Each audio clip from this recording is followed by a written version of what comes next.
Bonjour et bienvenue dans cette deuxième vidéo sur les trois étages de la voix. La dernière fois, nous avions vu que pour faire un son, il fallait trois choses. De l'énergie, des vibrations et de l'amplification.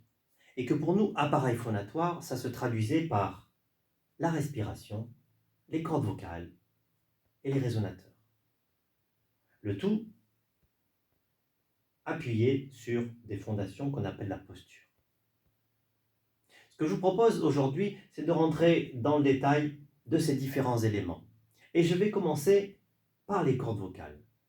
Les cordes vocales se situent ici. Ça ne ressemble pas du tout à des cordes d'ailleurs de guitare ou de contrebasse. C'est plutôt des lèvres, on appelle ça aussi des plis vocaux. Elles sont petites comme ceci et horizontales.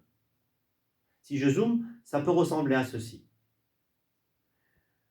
Lorsque je veux respirer, elles sont ouvertes et l'air passe. Et lorsque je veux faire un son, elles se ferment. Une pression d'air est là-dessous et à un moment, une bulle d'air va passer. Et elles vont s'ouvrir et se refermer. Et puis une autre bulle d'air, et encore une autre bulle d'air, et voilà, ma vibration se crée. C'est ainsi que les cordes vocales se mettent à vibrer et créent la vibration de ma voix. Si je veux faire des sons plus aigus, il va me falloir tendre les cordes vocales. Si je veux faire des sons plus graves, il va falloir les détendre. Et ce principe de tension des cordes vocales s'effectue par la bascule de ce cartilage ici. Voilà un petit zoom sur l'étage numéro 2 des cordes vocales. Et dans la foulée, je vais passer sur l'étage numéro 1 puisque je vous ai expliqué que pour faire un son, il fallait qu'il y ait une pression d'air dessous. De fait, parlons de la respiration. La respiration a pour enjeu majeur de venir produire cette pression d'air auprès des cordes vocales. Et une pression d'air qui soit suffisamment forte et adéquate avec les sons que je veux faire. Si je veux juste chuchoter à mon voisin, pas besoin d'avoir beaucoup de pression d'air. Par contre, si je veux chanter puissamment, ou si je veux faire encore plus des notes aiguës ou des notes très graves, là, la pression d'air va devoir être vraiment puissante. Pour aider les cordes vocales à produire ces vibrations un peu exceptionnelles, un peu hors normes. En fait, vous savez, la grande majorité des problèmes phonatoires vient souvent de la respiration. Que ce soit des problèmes de justesse, des problèmes de puissance, des problèmes de timbre parfois. C'est un problème de respiration. Si je ne respire pas bien, si j'amène pas assez de pression d'air auprès de mes cordes vocales, comment voulez-vous qu'elles sortent un volume suffisant? Comment voulez-vous qu'elles arrivent à fonctionner correctement et qu'elles trouvent la note qui va bien? Et bien souvent, juste en travaillant correctement sa respiration, on arrive à résoudre des problèmes de justesse et des problèmes de puissance. Alors comment faire? Il y aura des chapitres entiers, des vidéos spéciales sur la respiration.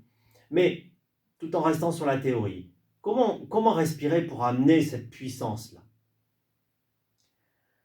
Lorsqu'on respire tous les jours pour vivre simplement, ou pour chuchoter ou demander une baguette de pain à son boulanger, on utilise simplement la respiration costale, qu'on appelle la respiration haute.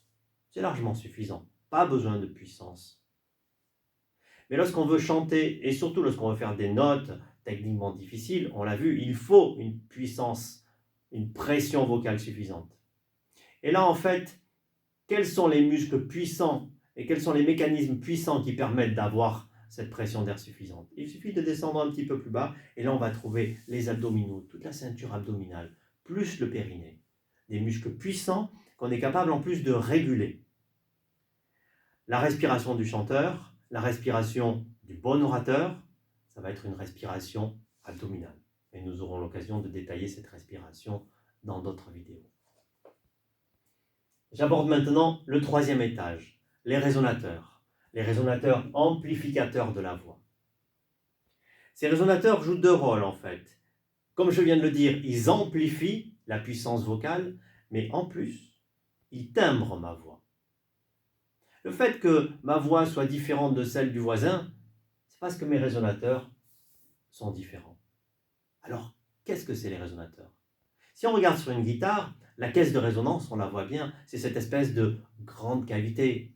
Guitare bien sûr sèche ou folle, parce que des guitares électriques n'ont pas de caisse de résonance. Donc on voit bien cette grosse caisse, cette grosse cavité.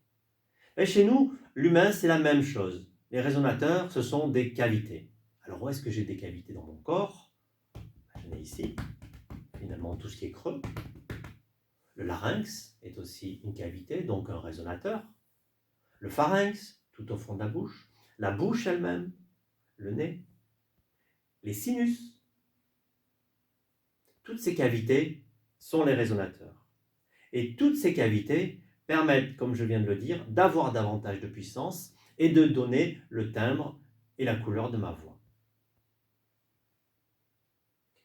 Respiration, corde vocale, résonateur. Bien chanter, chanter du mieux possible, utiliser sa voix aussi pour s'exprimer de la meilleure façon, c'est bien respirer, c'est utiliser ses cordes vocales de la meilleure façon, et il y aura des vidéos spécifiques là-dessus aussi, et également ouvrir ses résonateurs.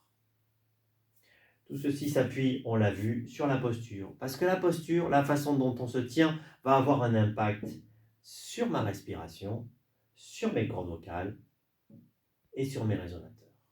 Et nous aurons aussi une vidéo spéciale sur la posture du chanteur, la posture de l'orateur. Voilà, merci, à bientôt.